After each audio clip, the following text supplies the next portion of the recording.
And welcome back, everyone, to another episode of the NSP Sports Podcast. Scott and Nick here with you today.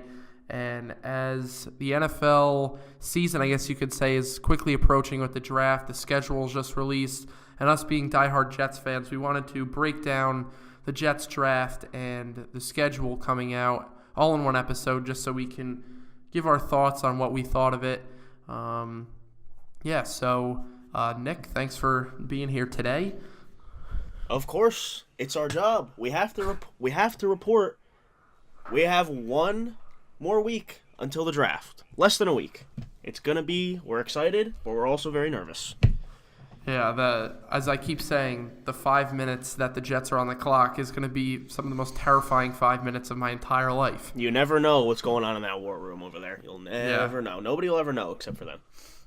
And make sure you stay tuned till around the middle to the end of the podcast. We'll obviously stay to the end, but we have a special guest coming on, Josh Silverman, who covers the New York Jets for Last Word on Sports. Will be joining us to give us his take on the Jets all season, the draft, what he thinks the Jets should do, and also breaking down some of the schedule. Let's start out with the draft here. Obviously, the Jets moving up to 3 in the trade with the Colts is pretty much guaranteeing them a quarterback at this point. If they don't take a quarterback, Todd Bowles and Mike McCagnon should just be fired on the spot. We might riot in the streets of Foreign Park. Just riot in the streets.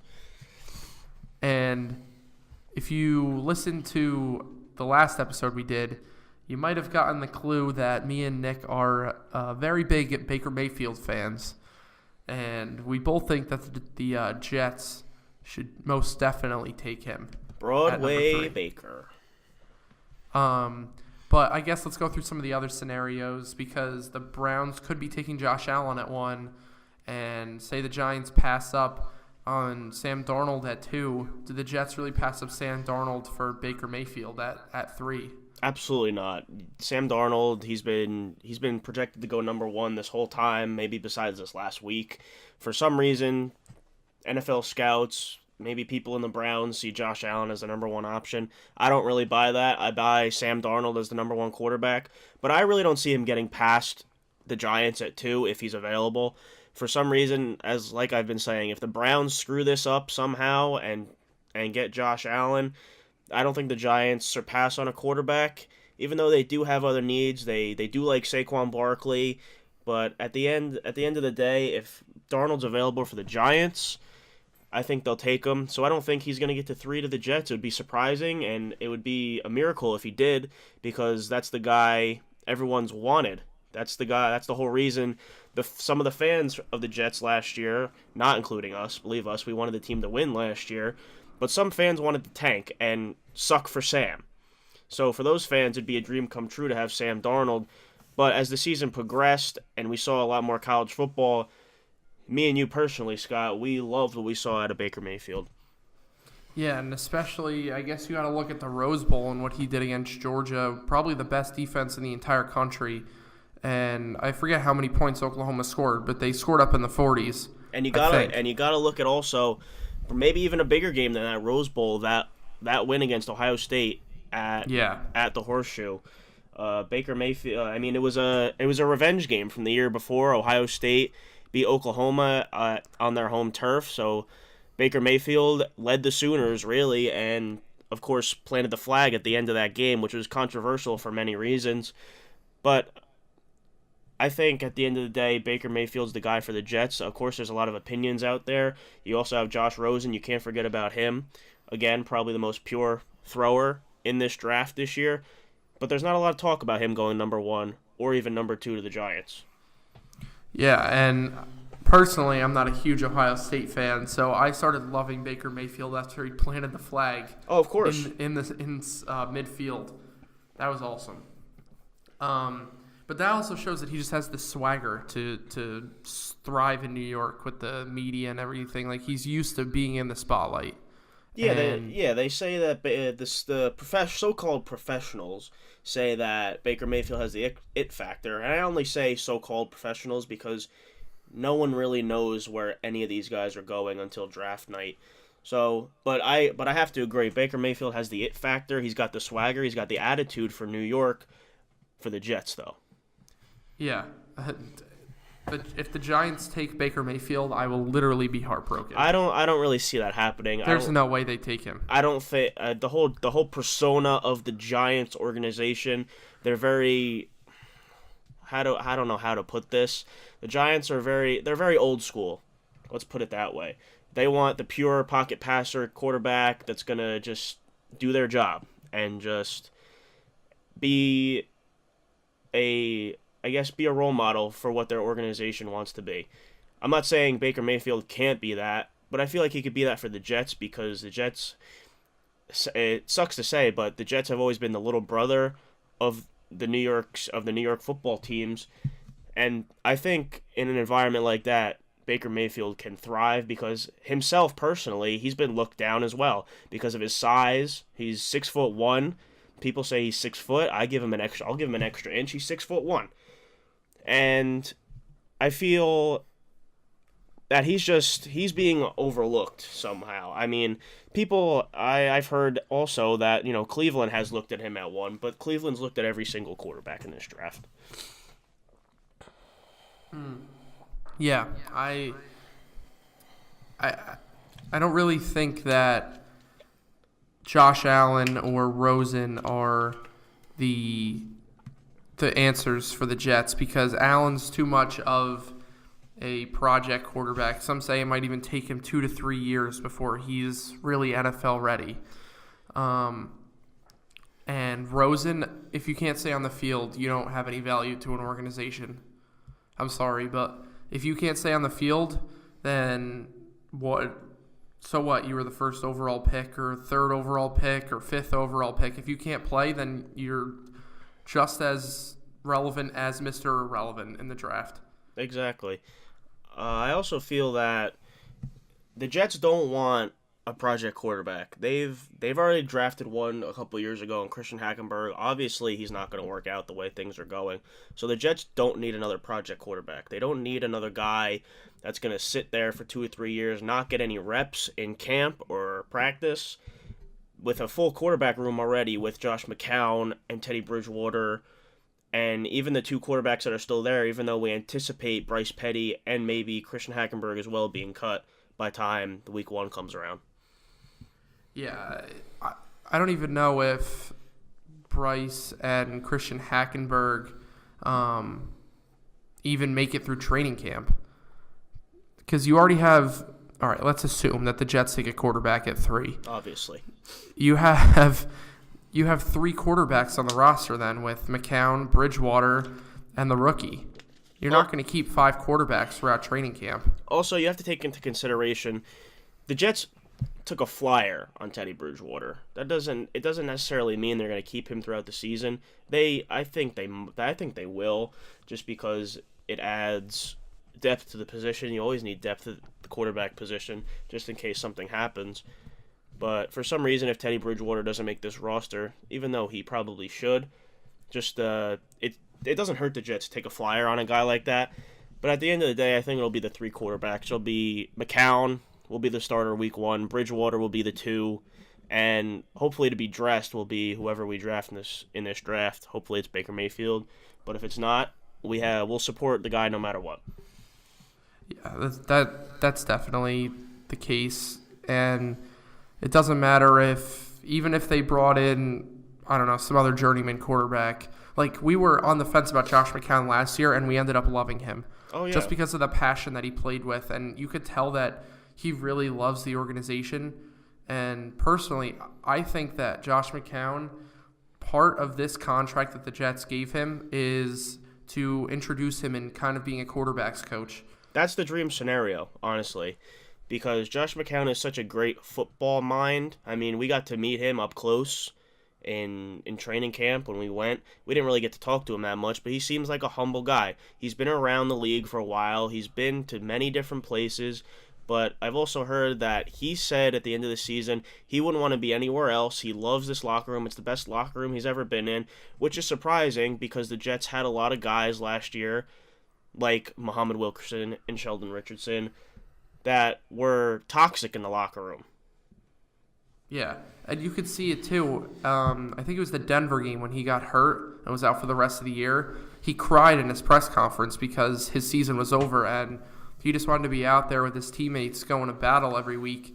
And you could just see that, I don't know, a lot of people talk about culture in sports and that you need to have a good culture in the locker room and stuff like that. Well, maybe the Jets' culture is finally coming around, and Josh McCown is a huge part of that. Yeah, and I think we're on the same boat here when we say we want Josh McCown back, maybe not as a player for the foreseeable future, but I think it's a sign, really, that we had John Morton as our offensive coordinator after 1 year getting rid of him and promoting Jeremy Bates to our offensive coordinator from being quarterbacks coach. I think that's an obvious sign that they want Josh McCown to be our quarterbacks coach for the foreseeable future. And I think he would gladly take that position. Yeah, I definitely think so. All right, let's move on to some positions that you want to attack in the later rounds of the draft. Obviously, we talked about quarterback in the first round. Jets have no second-round picks.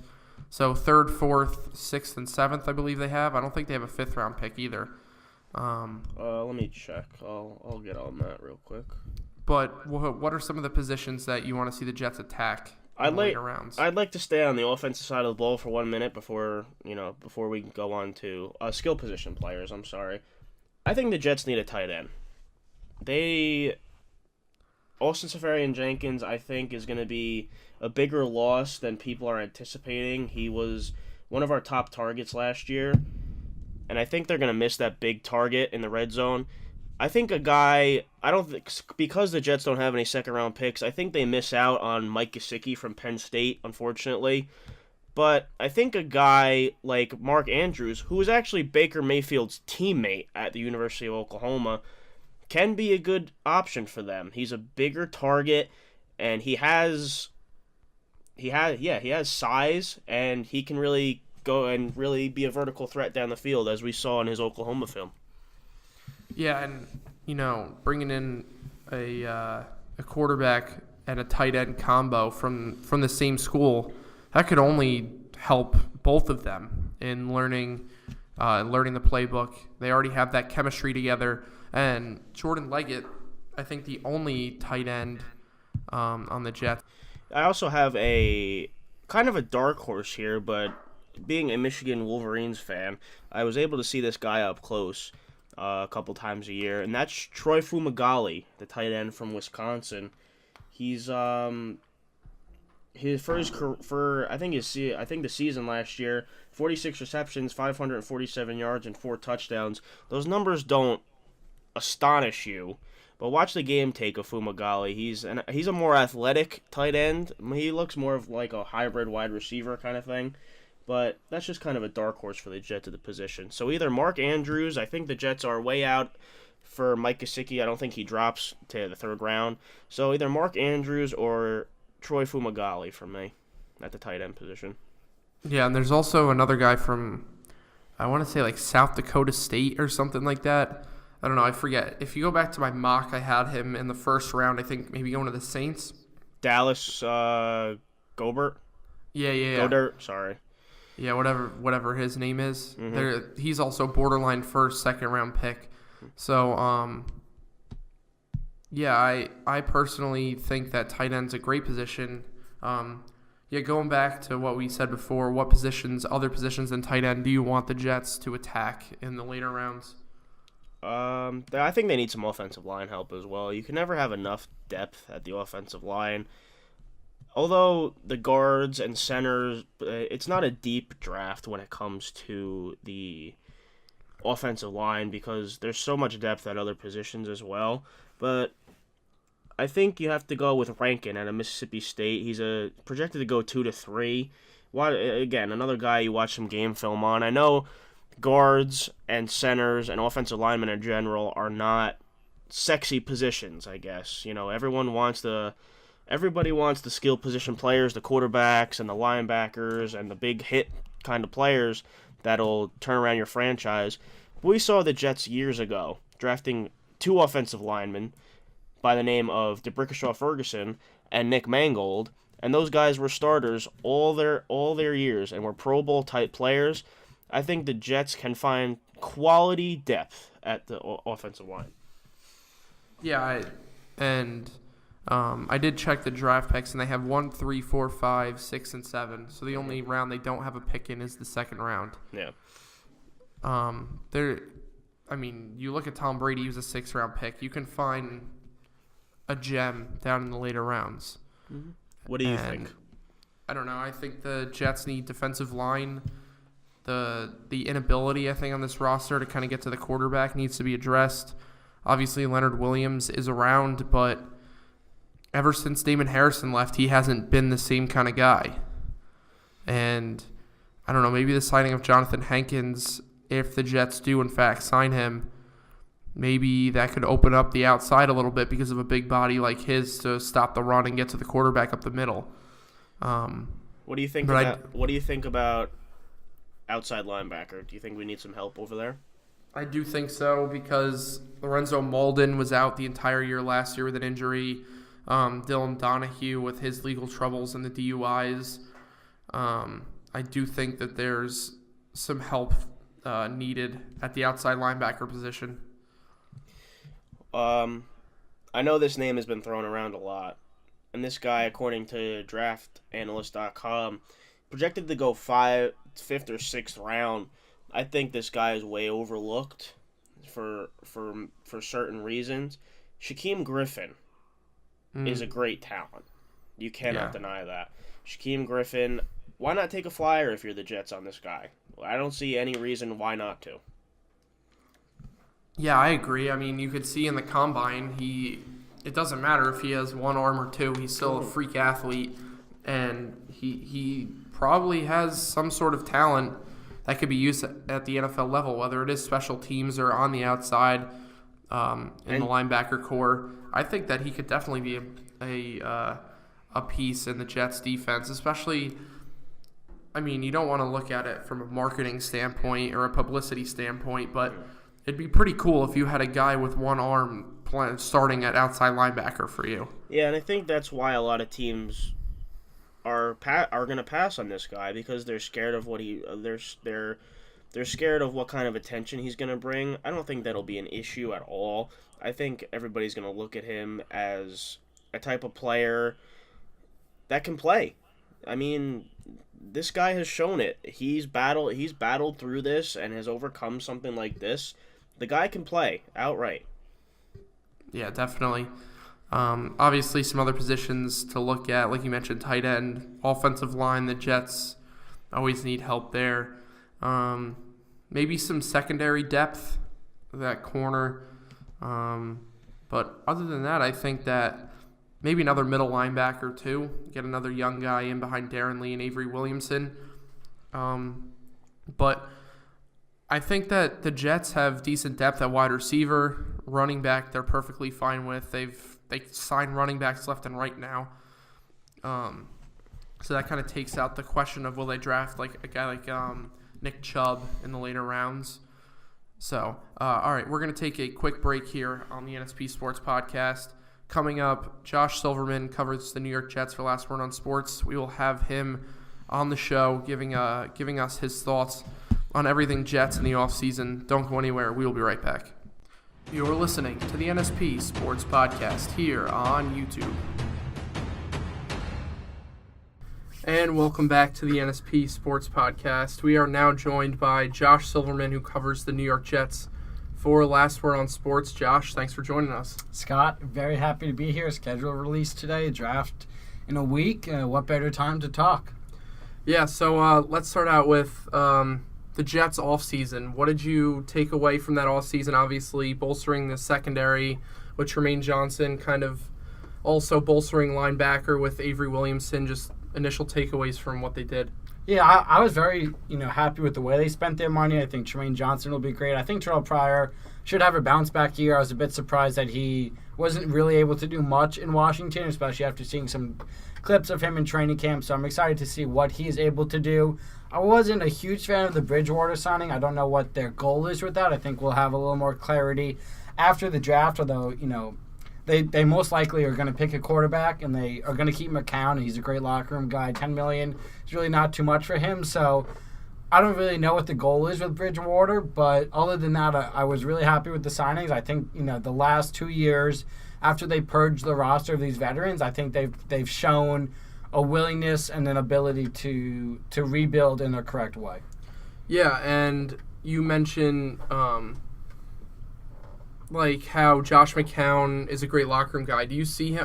I kind of see him as a guy who could be a future quarterbacks coach for the Jets. Do you kind of see him maybe growing into that role this year and then after this year becoming that quarterbacks coach for the Jets? Yeah, I mean, obviously I have no idea what Josh wants to do with his life. Coaching is a ton of work, and he's done well for himself. Even though he's never been a star player, he's made money throughout his career. So he's a family. I don't know, what he wants to do. If he goes into coaching, I've heard that there's plenty of coaches that would offer him opportunities, and obviously, it's most likely it'd start with the quarterback coach. I don't know if it's something he wants to do, but I'm sure that he'll explore that avenue. So I mentioned like Avery Williamson coming in. That means the departure of Demario Davis, who was the Jets' leading tackler last year. I think that's going to be a huge loss in that linebacking core. Demario Davis having a huge impact on Darren Lee and kind of his development. Do you think Avery Williamson can come in, step in, and kind of duplicate the production that Demario Davis left? I don't see any reason why not. I think he's a very capable player. I don't think he's enough to really change the game or, will be an impact player. I think we'll see that from the secondary and the defensive line. But he's not, it wasn't a downgrade, and I don't think it's necessarily a cause for concern. But I do expect the Jets to address that a bit in the draft, not necessarily the first round or two, but at some point. Now, obviously they bolstered the secondary, but also lost Muhammad Wilkerson, lost Sheldon Richardson last season through a trade with the Seahawks. I'm concerned about their defensive line and getting to the quarterback. What do you think that they're going to try to attack this position through the draft? Maybe a couple free agents. How do you think they're going to attack defensive line? Yeah, well, first of all, I think Leonard Williams is going to have a bounce back year and even a better year. From what I've seen, he's been working hard, and I think he wasn't too happy with how last year went. And I think the free agency ship has sailed a bit. We know first round will be quarterback, and after that, I'm not really sure what they'll do. So I don't know how much more they will address the offensive line, but I'm excited to see what they're able to do, and I just to see the defense next year. They have young players who want to win, and last year winning those games, it didn't mean much, and they ended up having to trade with the Colts, to select third. But I think that was huge for the foundation of this team. And there's been rumors that the Jets are in line to maybe sign Jonathan Hankins. He's expected to sign with the team either the end of this week or before the draft next week. How do you think that impact of Jonathan Hankins could affect the Jets' defensive line? I mean, only in a positive way. He was a Giant for a lot of years, and his stint with the Colts wasn't as successful, but Pro Football Focus still gave him a very high grade, and I trust them to positively evaluate players, to do it correctly. And anytime you sign a player like that who's played, he knows how to handle New York, he knows how the media works. I think that'd be a positive addition for the Jets as long as the money is right. Yeah, and the Jets' defensive line has been at its best when it has like that dominant defensive tackle. You saw when Snacks Harrison was around, Muhammad Wilkerson, Sheldon Richardson, I believe Leonard Williams was there too, his last year with the Jets. When the Jets have a big presence in the middle of the defensive line, they always kind of flourish in what they can, getting the quarterback, stopping the run. I feel like we can't talk about the defense without mentioning Jamal Adams. Been very active on Twitter this offseason, kind of recruiting players, and he's got to be a leader in the locker room. Obviously, did not get any interceptions last year. What do you expect from him this season? Obviously, he can only go up from here. What do you expect from him, and how the secondary with Marcus May as well is going to perform this season? I have sky-high things. I think Tremaine Johnson's going to make their jobs that much easier. I think another year, we see it all the time with players who take leaps and bounds in their second year, and I don't see any reason that either one of those rookie safeties won't get much, much better. And, they both had flaws, and they both had a ton of strengths. And, having them be the same age and coming in together, and it looks like, they're best friends and everything, I think it's great for the foundation of this team, and, they'll be leaders on and off the field. All right, let's transition into the draft. Out of the four quarterbacks, obviously the Jets if they don't draft a quarterback, I don't know what they're doing. But out of the 4 quarterbacks, who's the guy that you want to see in gangrene? I mean, in an ideal world, if they were selecting first, I like Sam Darnold. I think he's the most NFL ready.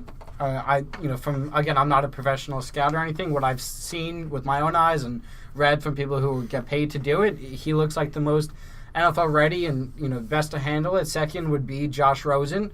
I think he can handle the New York market, and I think that he can have the ability to just come in and lead and learn from McCown, and I think he's willing to do so. I think third would be Josh Allen. Yeah, the numbers don't really support it, but I like his frame, and I like what he's able to do with the arm strength, and I think he has a lot of room to grow, so that's why he's third.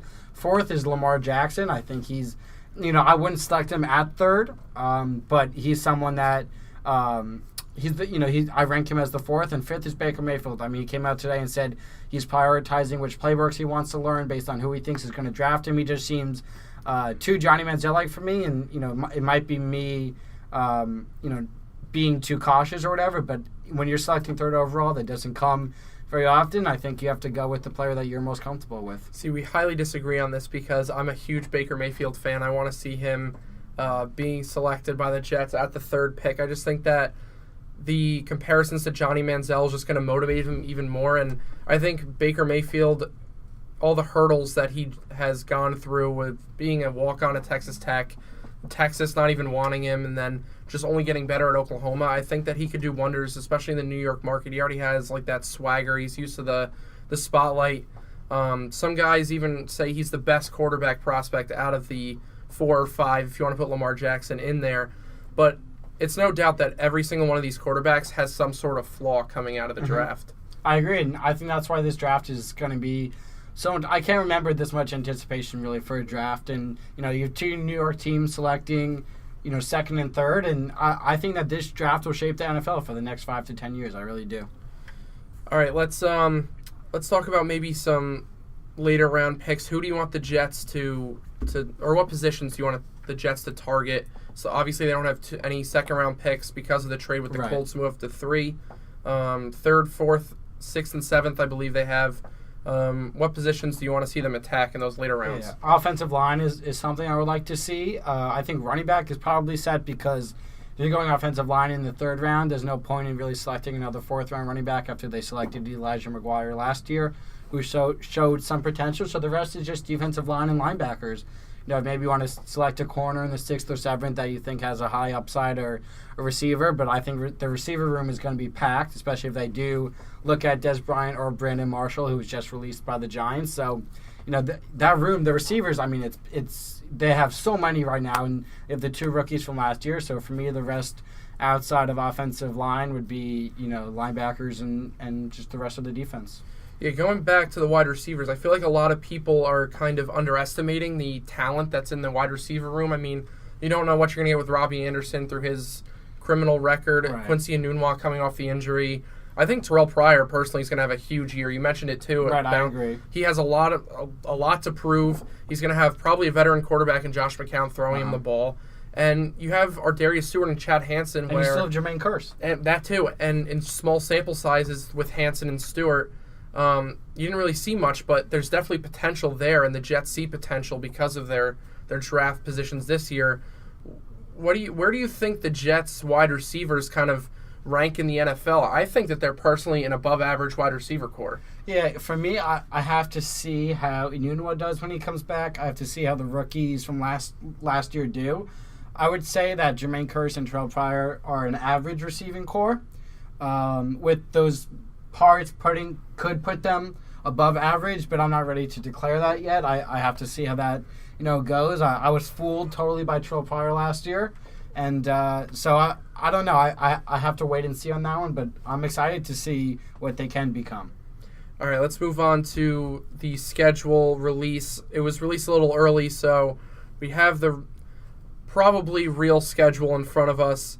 Opening up at Detroit, Monday Night Football, which people may think isn't a bad matchup, but personally, I think this is a tough first game, especially with Matt Patricia being at head coach for the Lions. He's going to have a lot of experience how to attack the Jets defensively.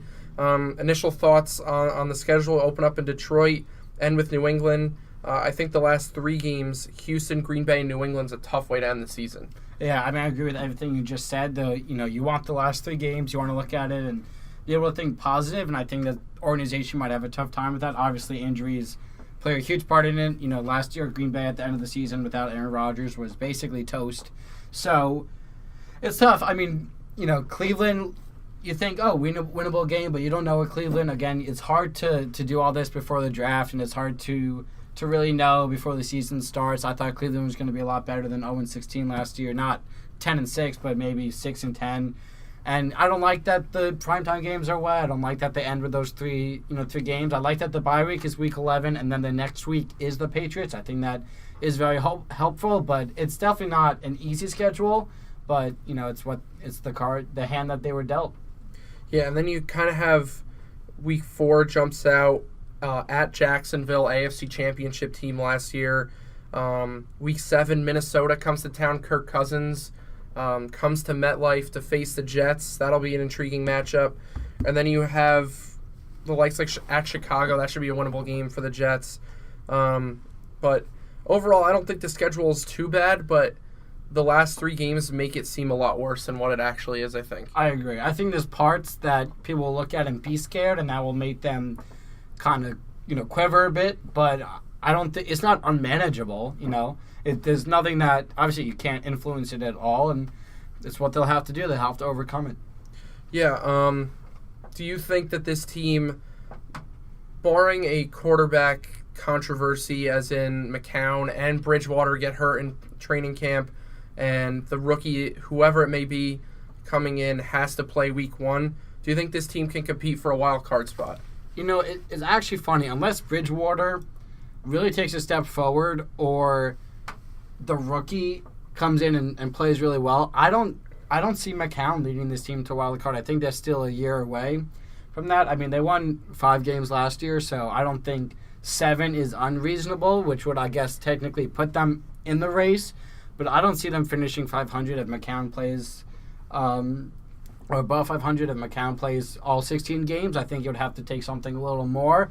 But again, the draft will play a huge role in that, and just injuries and stuff. So who knows what will happen? But assuming everything is constant, I don't see them finishing above 500. All right, to finish it off with the 3rd pick in the NFL draft, the Jets select who? Well, assuming that Darnold goes 1, and then let's say for the podcast, let's say the Giants take not a quarterback. They don't take a quarterback. I think they will take a quarterback. I think they should take a quarterback. Let's say they don't, because that has been said. I think then the Jets take Rosen. All right, I personally am not a huge fan of Rosen just because of the injury, the injury history, and if you can't stay on the field, you don't have any value to an organization. Like I said before, I'm a huge Baker Mayfield guy. If Darnold's there, I mean, I guess you can take him, but I've kind of set my heart on Darnold not being there at 3, so I haven't even really considered that. All right, Josh, thank you for joining us. Scott, thank you. If you want to plug your Twitter and stuff. Sure. It's at Josh M. Silverman. And, thanks for having me. Yeah, check out his Jets stuff over at Last Word on Sports, the Jets page. Great stuff going on over there. And school-wise, check out QBSN. Not that it really applies to this podcast, but great stuff going on over there. Josh, thanks for joining us. Hopefully we'll have you on again soon. Definitely looking forward to it. You're listening to the NSP Sports Podcast here on YouTube. And welcome back to the NSP Sports Podcast. We'd like to thank Josh for coming on. Check out his links in the description. Check out his stuff for Last Word on Sports. Also, check out our social media stuff, again, down in the description below. All right, let's move on to breaking down the Jets' 2018 schedule.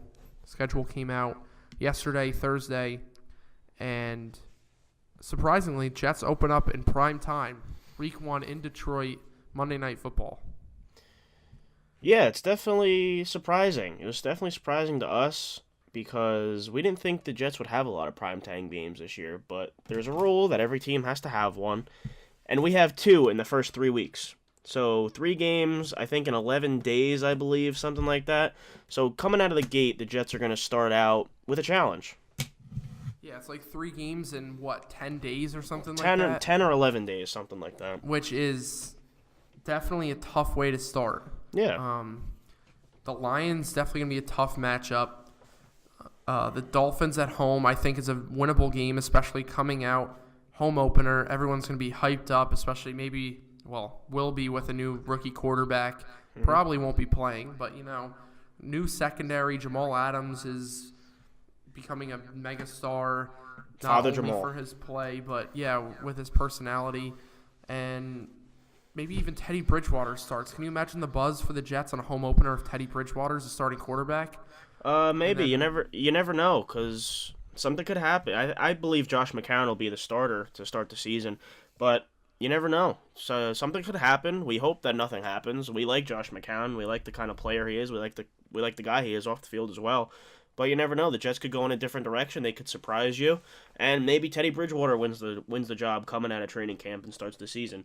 But obviously, we're going to be on Sunday, September 16th. We will be at MetLife Stadium for the Jets home opener, and I think the crowd will be electric because we're kind of, with a new quarterback comes kind of a new attitude for a team.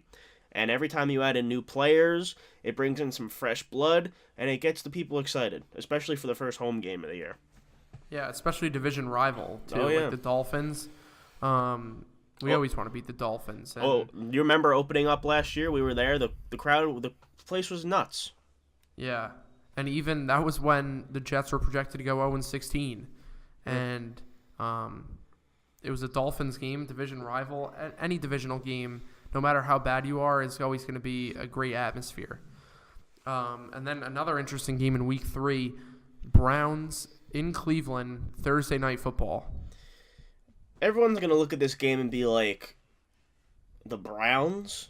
I'm And excited for this game. I am too, because not going to know who the Browns are going to draft. Probably a quarterback. Obviously should be a quarterback with picks 1 or 4, no matter what.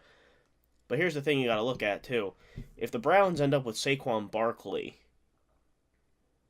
that'll be a test for the Jets. Yeah. And you know what? Having the Jets not play on 2 Sundays out of the first three weeks of the season, huge fantasy days. Huge fantasy days. Red zone all day, huge fantasy days. That reminds me. Don't forget to start making your big boards, because fantasy football season is right around the corner. Yeah. Playing for that trophy. So I think the Jets, best case scenario, 3-0 out of the first 2 weeks. Yeah, I think Or 3 weeks, I mean. Yeah, I don't know how realistic that is, but it's definitely not out of there. I mean, Detroit, the first game of the year, Detroit's going to be a tough game, especially on the road. The atmosphere at Ford Field is crazy most of the time. But definitely winnable games the first 3 weeks. And the challenge is that the 2 out of the first 3 of those games are on the road. That's the tough part. Well, 3 out of the first 4 games are on the road too. Yeah. Which is tough because you have to go to Jacksonville in Week 4. Yeah, which is probably going to be the biggest test of the season through the first 4 weeks. Yeah, but you have to remember as well, it doesn't mean anything for this coming year, but we did beat Jacksonville. Ended up beating Jacksonville in overtime last year. That was a great game. It was a great game, but two different teams, another different year. Doesn't mean anything from last year. Like the players always say, it's a new year. So definitely Detroit, tough game. Jacksonville, tough game, especially on the road. Jacksonville's going to be hyped. They're coming off a year where they went to the AFC Championship game and surprised everybody. So they're going to be ready to go. The game's at 1 o'clock on Fox. It's in the middle of the afternoon here on the East Coast. Again, a tough game of many for the Jets this year. Yeah, and I think this Week 5 through 7 stretch is the most important stretch of the season. It's going to mean if the Jets are a wild card playoff team or they're just going to be another 8-8, 7-9 team. Mm-hmm. Week 5, 6, and 7 are all home games versus the Broncos, Colts, and Vikings. Which is good. I think the Jets, the past couple years, have not had long home stretches. I think this is good for the team because the atmosphere is everything. I think fans at MetLife Stadium will be excited about this. The 3-game home stretch between Denver, You got, the Case Keenum is the new quarterback there in Denver, and that defense is electric as well. You got Andrew Luck coming back for the Indianapolis Colts. And then an interesting game Sunday, October 21st against the Vikings. Kirk Cousins. We forget. Kirk Cousins chose between the Vikings and the Jets, where he wanted to come play football for this year. It'll be interesting also because Teddy Bridgewater, the former Vikings quarterback, now part of the New York Jets, and Sheldon Richardson, now part of the Vikings as well. Yeah, so it's a lot of familiar faces between both teams, and, the Jets are kind of rewarded in this scenario for playing 2 primetime games or 3 games in 10 days the first 3 weeks of the season.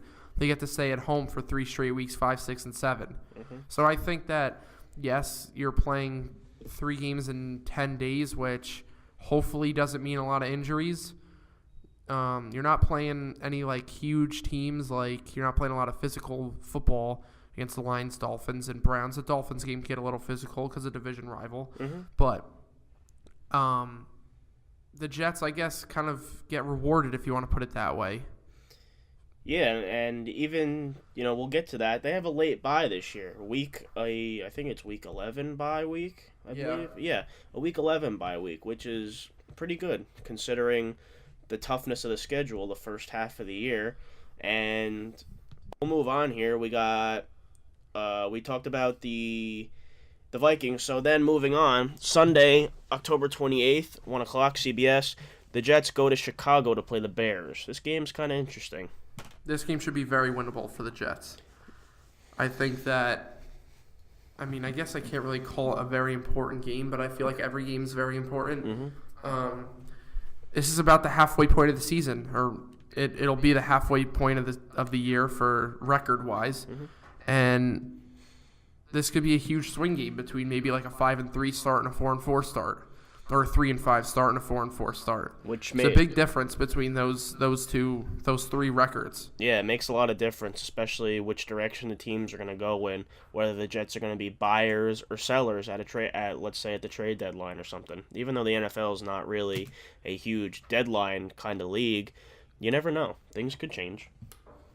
Yeah, and then you see the Dolphins again in Week 9, mm-hmm.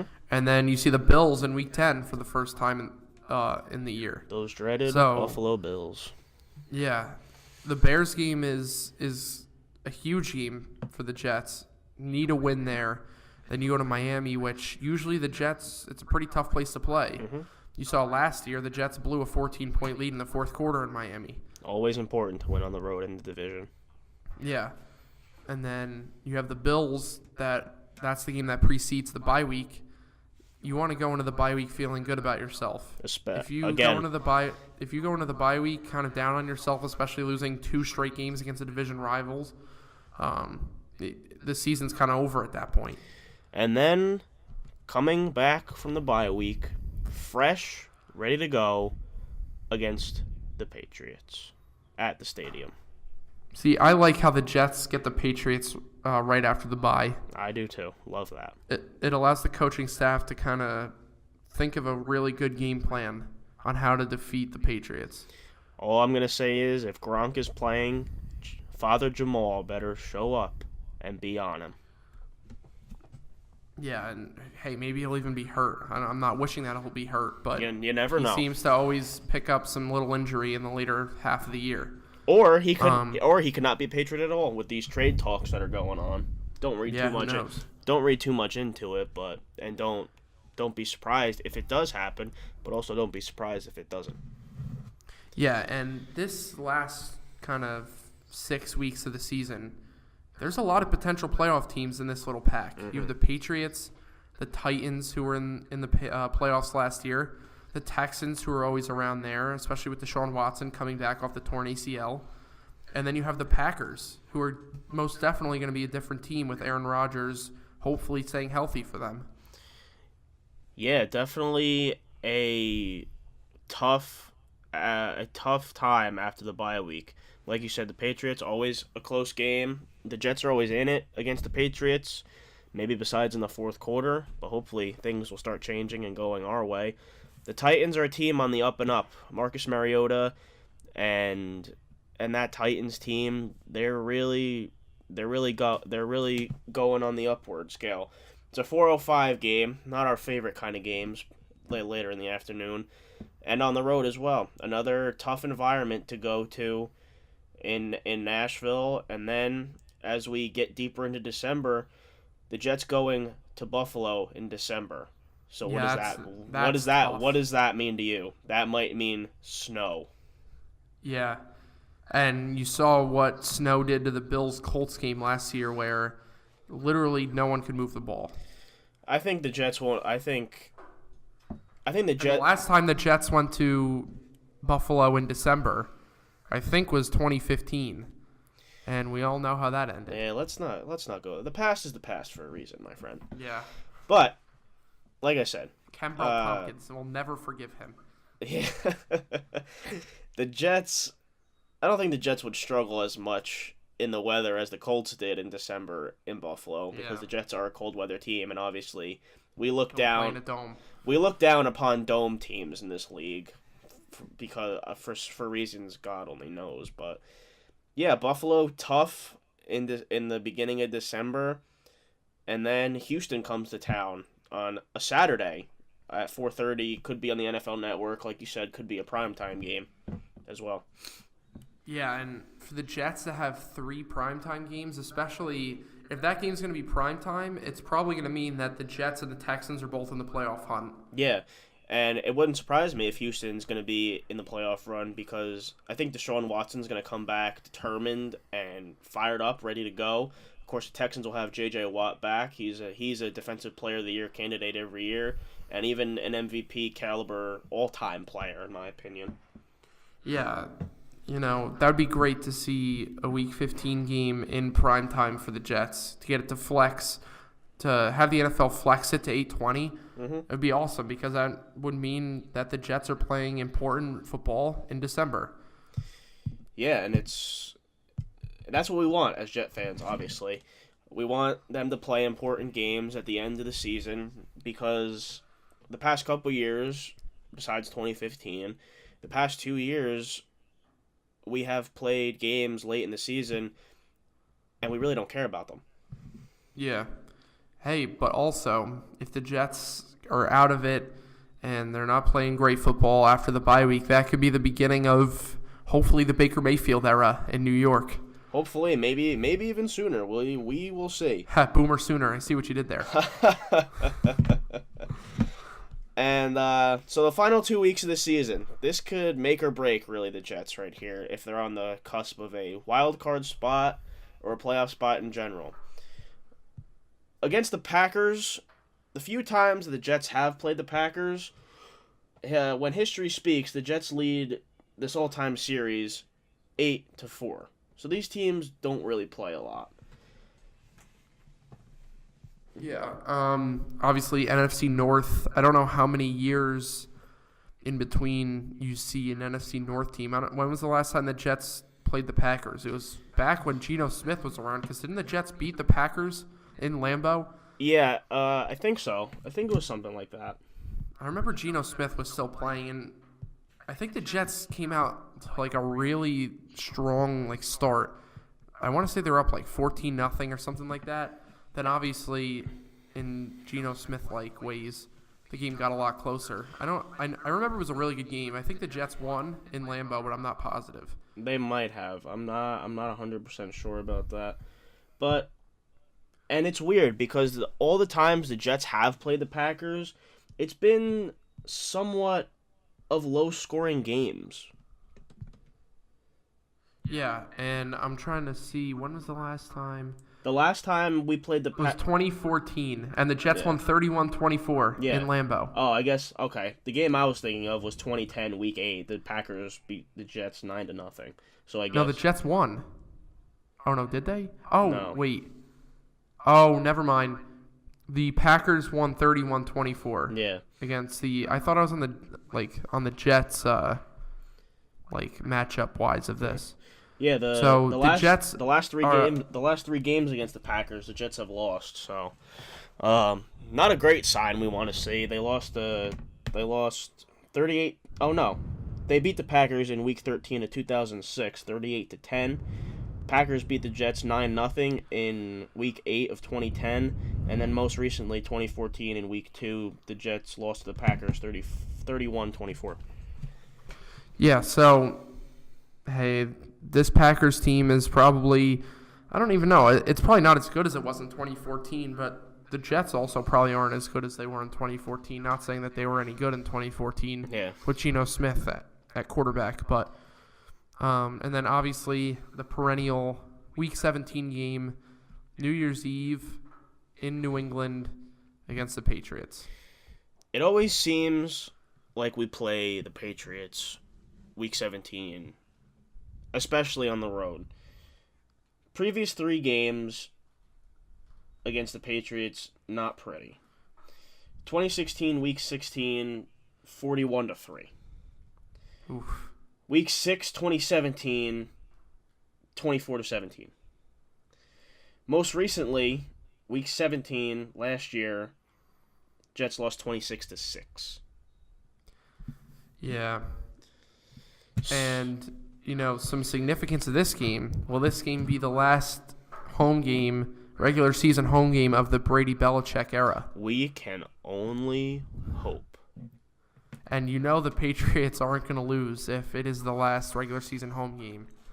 You never know. The Brady-Belichick era. You never know because things in New England are just so out of sorts.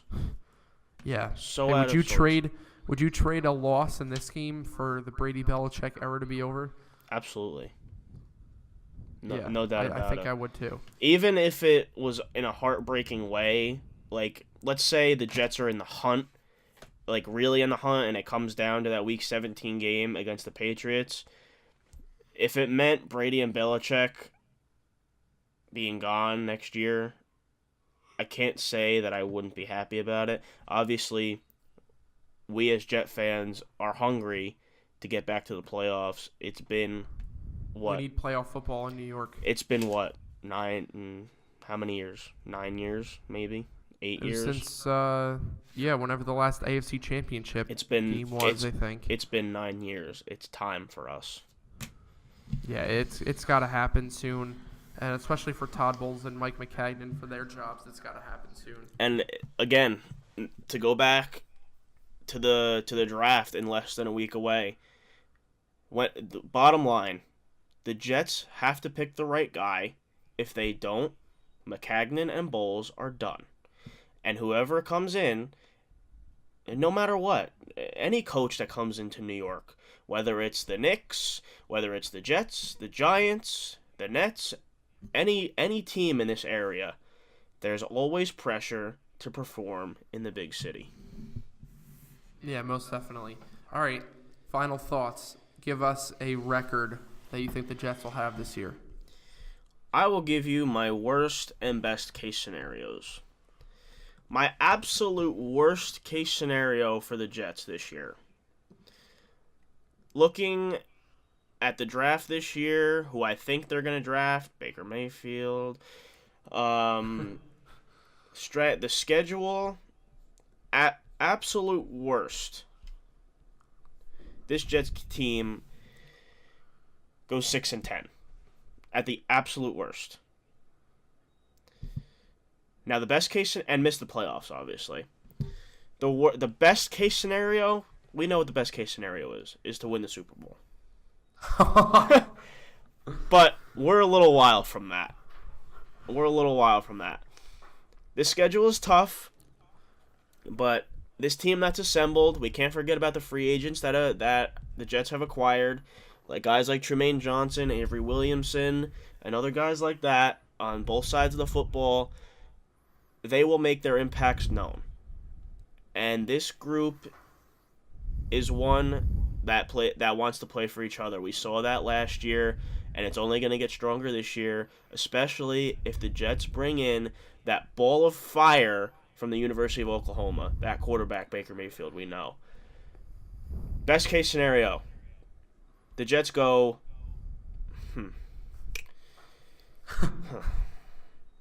Best case scenario, the Jets go 11-5. Right? No. Yeah. Does that make sense? Yeah, 11-5, Yes. right? 11-5. They make the playoffs in the wild card because the Patriots are the Patriots. They're going to win the division as long as Brady and Belichick are there. Bold prediction. Very bold prediction. I'm having visions of 2010. The Jets meet the Patriots in the divisional round of the playoffs, and we win. And we go to the AFC Championship game. That'd be it. Awesome. Sign me up for that right now. What's your thoughts, my friend? Worst all right. worst and best case scenarios. Worst case scenario, they struggle out of the gate the first 3 weeks. Injuries happen. They start out 0-3, 1-2. They really got to take advantage of those first 3 weeks. There's some favorable matchups in there. I think the Jets go worst case scenario 5-11. Okay. I just think that at the end, Todd Bowles, if they're out, has to see what Baker Mayfield, or hopefully Baker Mayfield, whatever the rookie quarterback is, he has to see what they're like. He has to play the quarterback and see what the future of the franchise looks like, unlike what he did last year and not playing Christian Hackenberg. True. So the final 6 weeks of the season could be a lost cause. So I think... But also winnable games as well if they want to try and play hard. Yeah. So I think 5-11 is probably worst case scenario. Okay. Best case scenario, Don't be afraid to make 10 bold predictions, my friend. I think 10-6 is a bold record for this team. Okay. I think that could happen, honestly. I honestly think they could go 10-6. You think 11-5 is pushing it? I think that's pushing it just a little bit for Okay. where they are offensively, especially at the quarterback position. Offensive line is not great. They're going to have to be carried by the defense, especially the secondary. They're going to have to shut down prolific offenses like when Andrew Luck comes to town, when Kirk Cousins comes to town, Tom Brady, Deshaun Watson, Aaron Rodgers. They face some pretty good quarterbacks this year. Matt Stafford in week 1 is not any pushover. So before you make a bold prediction, before we get out of here, I have them going 11-5, best case scenario. You say 10-6. What do you think that one game is that'll determine 11-5, 10-6? What do you think? One Patriots win. I think that at home it is possible to beat the Patriots. And all right, let's be honest here. As Jets fans, we know they're going to slip up in one of these games that they should win. Yeah. Maybe it's in Chicago. Maybe it's even in Cleveland week 3, playing that third game like we've said multiple times in 10 days. That it could be a slip up for the team. I agree. It's but one. I think they're going to have to beat the Patriots once to go 11-5. Yeah, I agree. You can't in this league. You can't go 0-2 really against division opponents if you want to have a chance at making the playoffs. But I think the Buffalo Bills, especially drafting a quarterback, if they draft a quarterback, they do serve a threat. They're right there with us. They always have been there. I think Buffalo will play a factor. I don't think Miami is as good as everybody claims that they are, or somewhat. They've lost a lot of firepower. I agree that it'll end up being a division game that has them on the cusp of 10-6, 11-5. It could be a Patriots game. It very well could be a Patriots game. It also could be a Bills game. Yeah, especially going to Buffalo, like we said earlier as well, in December. Tough place to play. Yeah, the Patriots always are a huge game for the Jets, not only for the record, but for the rivalry and the fans. And they need to win one of those games. And they can't. It's got to be at home because I don't see them winning in Foxborough. So give me your bold prediction before we sign off and we head toward the draft. We obviously want Baker Mayfield. That's no question. That's not even for consideration otherwise. Give me a bold prediction for a good season this year. Give me a bold prediction. All right. Bold prediction. Starts in training camp. Okay. Baker Mayfield. Is Cuz there? Are we there? Oh, absolutely. Cuz is already booking his flight to the Super Bowl. All right. Bold prediction starts in training camp. Mm-hmm. Baker Mayfield is the next Russell Wilson. Oh, jeez. He beats out Teddy Bridgewater and Josh McCown, and he leads the Jets to a 9-7 season. I'll leave it at 9-7. So you're retracting from 10-6 to 9-7. Yes. Okay. I don't know if that really makes sense, but I'll keep it at 10-6. Yeah, you got to keep what you stuck with. You can't change it, All man. right. I'll keep it at 10-6. All right. Baker Mayfield leads the Jets to a 10-6 season. I am writing this down right now. Rookie of the year. I'm writing this down as we speak. Scott DeBell says the Jets go 10-6. I know it sounds crazy because I said they go 11-5, but I'm sticking Scott to this. If he says anything different, I will scold him for it, as well as he could scold me for it.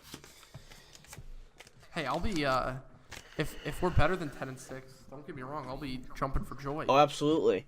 I'll be doing flips. And I just want to mention something too. A couple days ago, I wrote on a little sticky note that me and Scott wanted Baker Mayfield. We want Baker Mayfield. There's no question about it. He's the number one quarterback in our eyes. I will keep this sticky note as long as Baker Mayfield is a Jet. Whether he's a bust or he's a superstar, I'm telling you right now, this is the guy I want. I don't want anybody else. I want Baker Mayfield, Boomer, Sooner, all the way. And I think that's a good way to end this show of the NSP Sports Podcast. Thank you all for listening to our self-proclaimed Jets special, I guess if you want to put it that way. Again, thank you to Josh for joining us. Hopefully we'll have him on as the season begins, maybe even after the draft. We'll ask him for some thoughts. Obviously, he is not a Baker Mayfield fan like we are. And let's hope that he's wrong and we're right. But for Nick, I am Scott. Thank you for listening to another week. Check out our links in the description. Like, comment, subscribe. We try and bring one of these out every Friday or so. So stay tuned. Check us out on Twitter and keep it posted to our YouTube channel. Enjoy the draft, everybody. It's going to be a good one. There's going to be a lot of good players coming out. And football season is right around the corner. Yep. All right. Thank you all for listening. We will see you next week. All right.